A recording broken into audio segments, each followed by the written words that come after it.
Hey guys, Gizmodic here, and today we have with us the Redmi Y2. So I've had this phone since the last couple of days and I only have one question for Xiaomi. Why the Y2? Honestly, Xiaomi has been on a roll with their device launches this year and the Redmi Y2 comes in at a very confusing price point. So we already had the Note 5 and the Note 5 Pro. The Note 5 offered great performance for a price of 10,000 rupees. It had good display, good battery life, and it was a good phone for a price of 10,000 rupees. But now what Xiaomi has done with the Y2 is that they are bringing the camera performance of the Redmi Note 5 Pro at the price of 10,000 rupees. But they've made a couple of compromises and the Redmi Y2 sadly is not on my recommendation list. I've divided this review into a set of pros and cons, so let's start on a positive note and we'll talk about the pros of the Redmi Y2 first. The biggest pro of this phone is of course the camera on the back. So you have a camera setup similar to the Redmi Note 5 Pro on the back, and on the front you have a 16 megapixel camera. So both of these cameras support portrait mode and the performance is very good. It comes very close to the Note 5 Pro and honestly it's one of the best cameras for a price of 10,000 rupees. But then if you compare this to the Realme One, I like the still photos from the Realme One. The colors from the Y2 could have been better and especially the selfies feel a bit washed out. So yeah, the colors could have been better and honestly I prefer photos from the Realme One. But then if you were to talk about the portrait mode, the Redmi Y2 is ahead in terms of that as compared to the Realme One, and also in terms of video you've got electronic image stabilization which works really well. The video stabilization is not there on the Realme One and the portrait mode is also not that great. So yeah, the Redmi Y2 is better in terms of that, but then overall image quality I found it to be better on the Realme One. But anyways, the camera is good on this phone. I also tried installing Google Camera, but then for some reason the apps are just refusing to install. But the bottom line is the camera performance is good on the Redmi Y2, and if you're someone who's only interested in the camera, then the Y2 is a good choice for 10,000 rupees. The second thing I like about the Redmi Y2 is its day-to-day performance. So I have the 3GB variant and I actually installed the MIUI 10 beta on this phone, and the performance has been very smooth and fluid. I didn't face any major lags or slowdowns.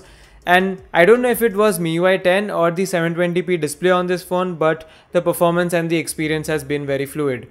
But then when you come to gaming, it's not that great. I played PUBG on this phone and it wasn't as smooth as something like the Realme One. So day-to-day performance is not an issue, but if you get into intensive gaming, the Realme One performs way better than the Redmi Y2. And finally, I also like the fact that you have two separate SIM slots and a separate SD card slot on the Redmi Y2, unlike the Note 5 or the Note 5 Pro. So even if you feel that the onboard storage on this phone is less, you can throw in a micro SD card slot and still use two SIM cards. But the problem is that this phone does not support dual VoLTE. So I don't know why Xiaomi skimmed out on that because the Realme One has it. But yeah, no dual VoLTE for you all, but there are two SIM slots. And this is where the list of pros for the Redmi Y2 end. Now let's talk about the cons, and the biggest one is the display on this phone. It is an 18:9 panel, but then it has thick bezels on the top, on the bottom, as well as on the sides, and there is no 2.5D glass on this phone. Plus the resolution is only 720p, which is honestly just too bad on a 6-inch display. The screen quality undoubtedly feels poor as compared to the competition like the Realme One or Xiaomi's own Redmi Note 5, which offer Full HD Plus screens for the same price.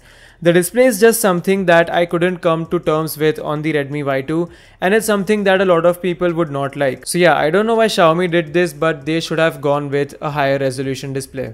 Another area where Xiaomi has compromised is in terms of build quality. The Y2 is made out of plastic with a metallic finish paint on it, and the difference in quality is instantly noticeable. If you hold the Redmi Y2 and the Note 5 in both of your hands, the Y2 feels cheap compared to the Note 5, and the Note 5 just feels like a more well put together device.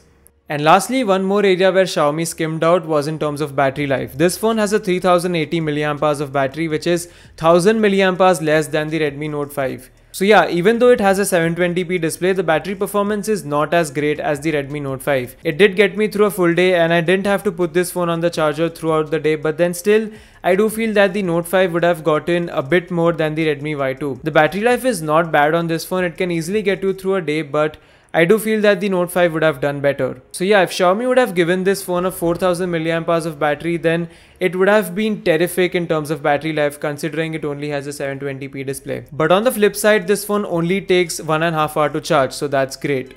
Call quality and network reception was very good on this phone. You also have the fingerprint sensor, which is pretty fast, and the face unlock works on this phone as well. It's like the Note 5 Pro, so it takes a second or two to recognize your face, but then it works fine for the most part.